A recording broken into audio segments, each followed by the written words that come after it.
So yeah, about that last possession there, I have a few questions. First of all, what the hell? Second of all, what the hell? And third of all, I, I'm serious. What the hell? That game was, I got to be honest. The game itself, if you take away, the fact the play was pretty ugly from both sides, and the fact that both teams just went through stretches where they just absolutely forgot what basketball was, what the purpose was, or anything like that. It was actually kind of a fun game. Big runs. It's the kind of thing you can kind of get interested in. Chance to win in the end with a. You're only down by one. You didn't need a 3-pointer. I don't know why you didn't drive the lane, and I don't know why they waited so long to do that reset foul. Stephanie White is just not the answer, coach.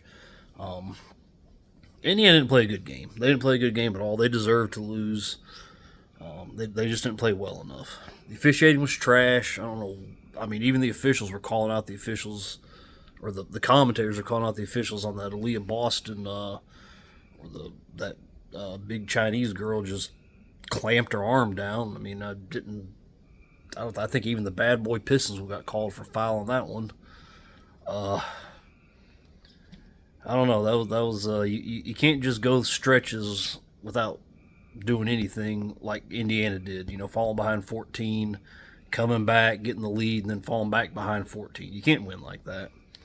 Um, just way too inconsistent. Kelsey Mitchell, I love her. She's so much fun to watch. So athletic. I tell you, getting to 15 miles an hour running on a basketball court, on a 94-foot basketball court, that's no joke. I don't know what the men run, but I think she needs to be given her props for being an athlete and for using that to her advantage. But she did a lot of great things to get us in the game. She did a lot of bad things to get us out of the game, then get us back into it, and then that last possession, I mean, you got to pass it or not try to shoot the three, and she's just out there just twirling around, pirouetting, not even looking to pass. Uh, that's not a recipe for success, and just we can't get Caitlin Clark back fast enough, and that brings to the point about Caitlin Clark. We don't have a lot of games left. I mean, we can't keep losing like this, and I just feel like we're at the point now where, if we're waiting for her to be able to practice and get into a groove, you're never gonna get into a groove until you get a chance to actually play some games. So this whole we got to give her practice. You got to let the games be the practice. Um, as soon as we feel like she's well enough to play games without major risk of re-injury, we need to put her in there. And if we don't think it's going to happen until a few games left, we need to just go ahead and shelve her for the season. Let her, start rehabbing for next year. Because we can't put her in with 5 games left and expect to do anything at any point, other than if we're even in playoff contention, a first round exit again, probably in another sweep. Just got to. So I don't know what our thought process is there.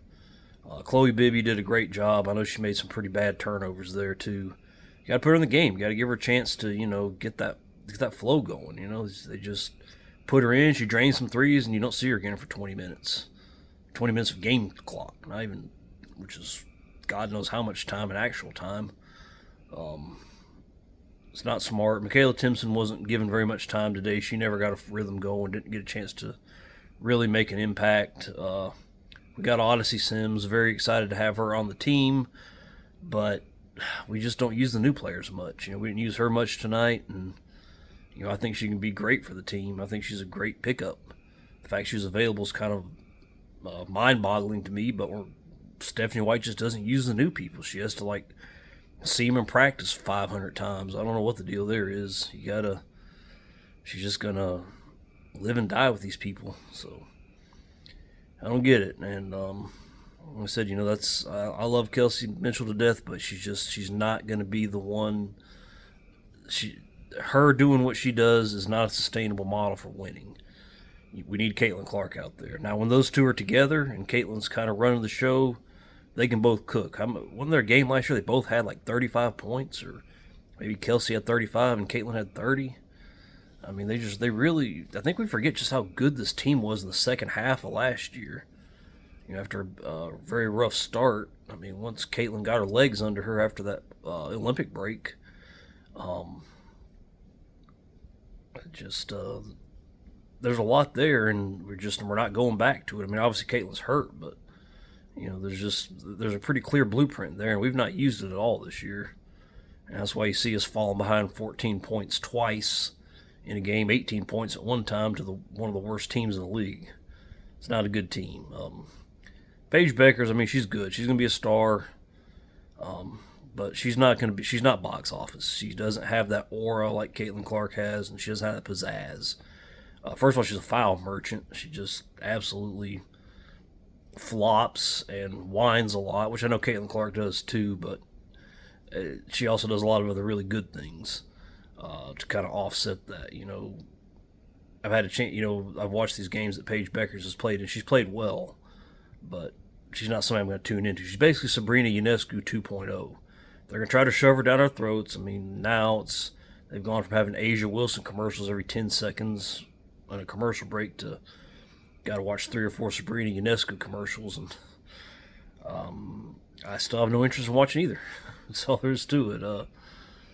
Aaliyah Boston had a good night. I felt like there were some times when she was a lot more aggressive, but I don't know what she's got to do to get this whistle against her changed. I mean, like I said, when the commentators who've been doing this forever, Rebecca Lobo and Ryan Rucco, I don't know if I pronounced his name right, but my understanding is they've been broadcasting WNBA games together forever.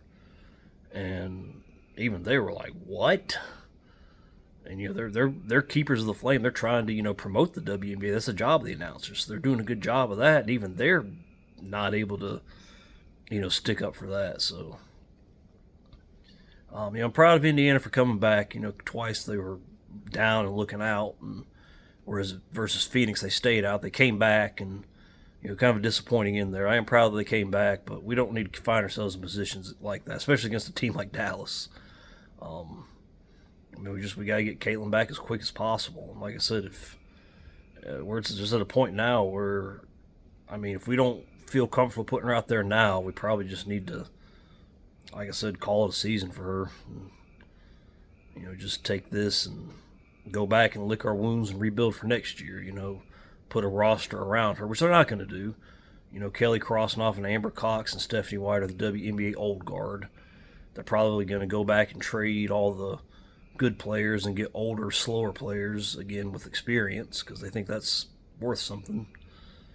Which, what it's worth doesn't offset the fact that they're old and slow. So that's all they're going to do. They're probably going to leave a lot of... for the expansion draft, and they're going to protect so many people, they're probably going to leave for these 2 new teams coming in, people exposed that we need to hang on to. But